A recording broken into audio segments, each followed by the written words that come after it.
नमस्कार। मैं मेरे YouTube चैनल पर आप सभी का स्वागत करता हूँ।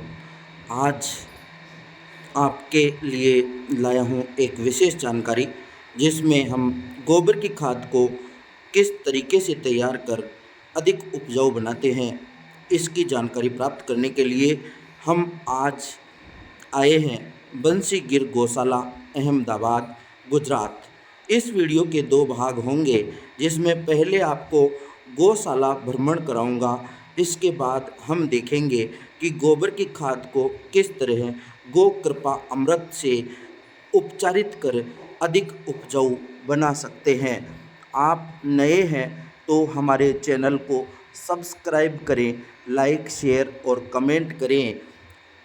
आओ हम सभी गोपाल भाई के साथ विजिट। पहले 20 से 30 दिन पहले गौ माता इस विभाग में आ जाएगी।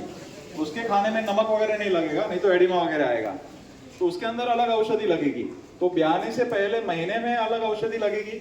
ब्याने के बाद 15 दिन उसको सुबह असेड़िया, हल्दी, अजवाइन से लेकर के, जैसे बहन बेटी घर पे आती है और जो हम सेवा करते हैं उसकी सेवा अलग होती है। उसके बाद में अलग अलग विभागों में गौ माताएं शिफ्ट होती है।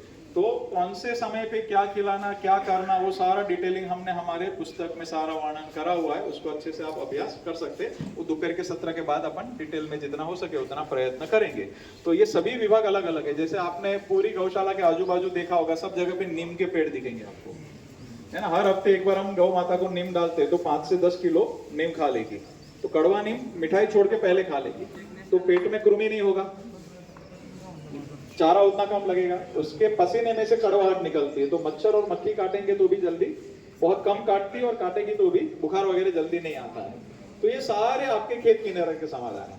और शायद किसी को खड़े खड़े ज्यादा दिक्कत ना हो, इसलिए वो बैठ के, जैसे सरगवा, वहां पे मोरिंगा लगा हुआ है हमारा, तो हर जगह पे हर रोज हम थोड़ा थोड़ा मोरिंगा देते हैं, सरगवा, सहजना। तो वो कैसे खिलाना, कितना खिलाना, वो अपन बैठ के पूरा चर्चा करते हैं। इस विभाग में एक बहुत विशेष गौ माता है जो है कि दुनिया में 3 बच्चे की एवरेज है, भारत में 5 बच्चे की एवरेज है।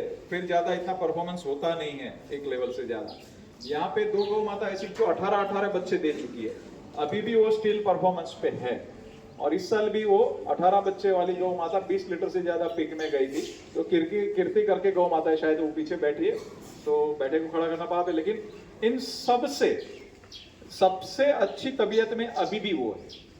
सबसे इंपॉर्टेंट वो है कि इतनी उम्र में अपने आप को बॉडी में पूरा मेंटेन रखा हुआ है। चमड़ी की चमक ऐसी है कि इंसान के वो 150 साल के बरोबर इनका ये परफॉर्मेंस होता है।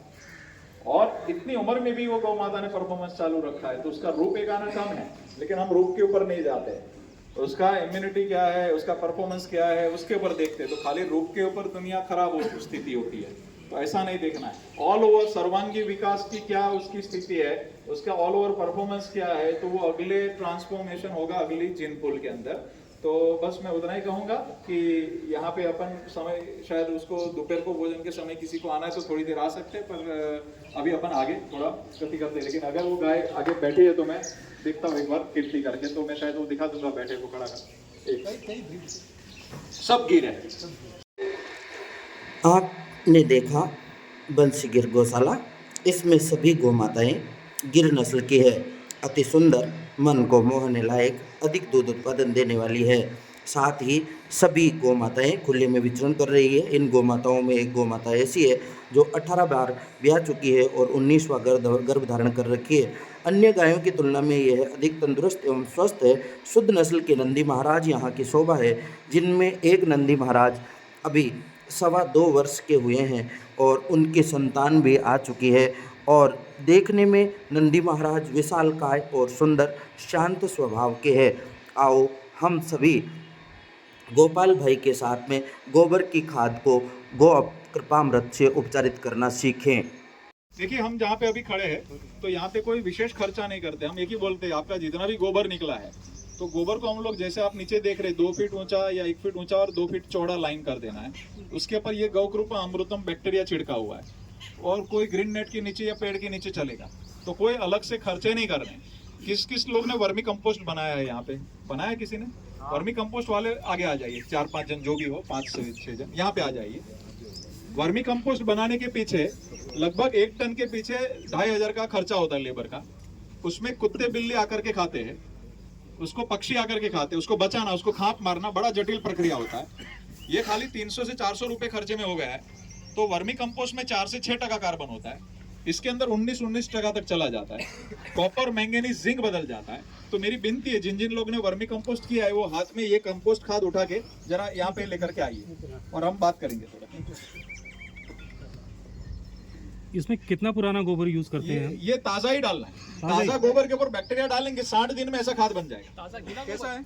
अच्छा है, बहुत ही। इसमें ये अरसे भी दिखाई दे रहा है। हाँ, अच्छा, इसमें अड़सिया जो आएगा ना वो नेचुरली देसी वाला कोई कोई आएगा, लेकिन ज्यादा दिखेगा ही नहीं। लेकिन ये जब खेत में जाएगा ये और बैक्टीरिया, तो पूरे खेत में देसी केचुआ हो जाएगा। ये क्या है?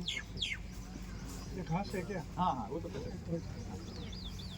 ठीक है, हमने देखा तो हमने वर्मी कंपोस्ट भी लगाया है, तो उसमें ज़्यादा प्रक्रिया रहती है। वो वर्मी कंपोस्ट होता है, वो अळसिया पाचन करता है, उसमें से ऐसा खातर निकलता है। वो तो अभी गोपाल भाई इधर तैयार करते हैं। ऐसा ही हो गया, ऐसा ही हो गया, इसमें खर्चा ही नहीं। खर्चा ही नहीं है। वो तो ज़्यादा प्रक्रिया है, पानी ऊपर टंकी रखना पड़ता है, वॉशिंग निकलता है, वो भी छटकाव करना, पर लेकिन वो तो कम टाइम में होता है और कम खर्च में। गोपाल भाई, जैसे यहाँ तो बहुत सारी गौ माता हैं,